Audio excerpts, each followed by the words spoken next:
इस वक्त हम सामने खड़े हैं कोट लखपत जेल लाहौर में।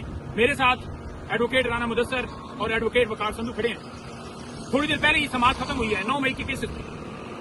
आज मुझे भी मौका मिला समाअत देखने का।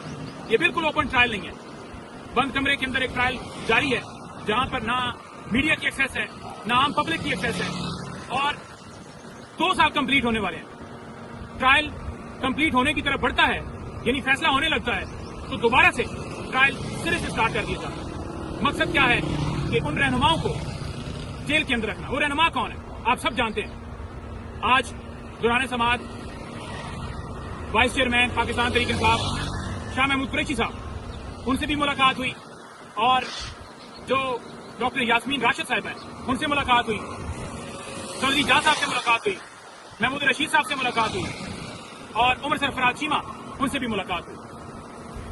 इसके अलावा वहां पर वर्कर्स भी मौजूद थे।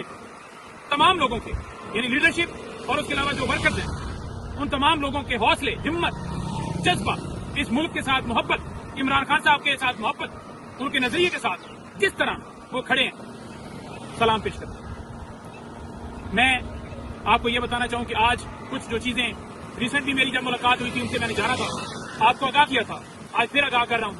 जो मुझे अफसोस हुआ ये सुन के कि एजाज चौधरी साहब जो कि हार्ट के पेशेंट हैं, उनको इलाज मुहैया नहीं किया जा रहा था। बार बार इस्तदाएं करने के बावजूद जब उनकी तबीयत बहुत ज्यादा खराब हुई, उसके बाद उन्हें हॉस्पिटल में दाखिल किया गया, लेकिन वहां पर दाखिल करने के बावजूद ना उनका इलाज किया जा रहा है, ना उनकी कोई केयर है, ना कोई डॉक्टर के पास जाता है।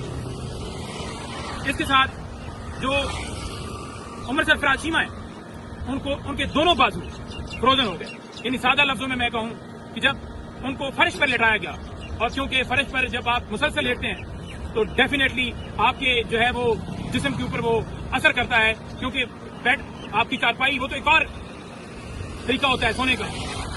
इस वजह से उनके जो दोनों बाजू हैं वो फ्रोजन हो गए, और उन्हें हॉस्पिटल जो है वो दाखिल करवाया गया। अभी भी वो हॉस्पिटल से आते हैं, जायद साहब भी हॉस्पिटल से लाए जाते हैं। इसी तरह जो शाह महमूद कुरैशी हैं, अब आप देख लें कि वो जिस दिन 9 मई का सारा डाल रहे हैं, वो इस्लामाबाद, लाहौर, क्या पंजाब के अंदर थे ही नहीं, उस वक्त कराची थे, वो भी आज जेल में। और इमरान खान के साथ डट कर खड़े हैं, यानी सफेद बाल हैं, सफेद दाढ़ियां उनकी, और इस उम्र के इस हिस्से में इन तमाम लोगों को जेल में डाला गया है। डॉक्टर यास्मीन राशिद, उनका क्या कसूर है? वो इमरान खान के साथ खड़ी, सबका क्या कसूर है? वो एक नजरिए को सपोर्ट कर रहे हैं। वो कैंसर की मरीज हैं। मुझे राना मुदस्सर बता रहे थे कि उनको हॉस्पिटल के अंदर जब ट्रीटमेंट के लिए भिजवाया गया तो फौरन ही ऊपर से फोन आ गया, क्योंकि टिकटॉकर इधर बैठी है, फोन आ गया कि जनाब इनको फौरन दोबारा वहां शिफ्ट किया जाए डाला jail, sorry Kot Lakhpat jail में। तो दोबारा उन्हें शिफ्ट किया गया, तो उनको भी कोई इलाज मुहैया नहीं है। इसी तरह से जो महमूद रशीद साहब है, वो भी उम्र के इस हिस्से में उनको जेल में रखा हुआ है। अच्छा, इनमें से जो जमानतें हैं अगर उनकी लगती है ना, तो उन जमानतों के ऊपर फैसला नहीं दिया जाता, कि कहीं फैसला मेरिट पे डेफिनेटली कोई सबूत होंगे तो आप उसके अंदर जो है उनको जेल में रख सकते हैं ना, तो फैसले की तरफ ही नहीं बढ़ रहे, क्योंकि जब फैसला होगा तो वो रिलीज हो जाएंगे। एविडेंस नहीं है, इसलिए ट्रायल दोबारा से शुरू किया जाता है।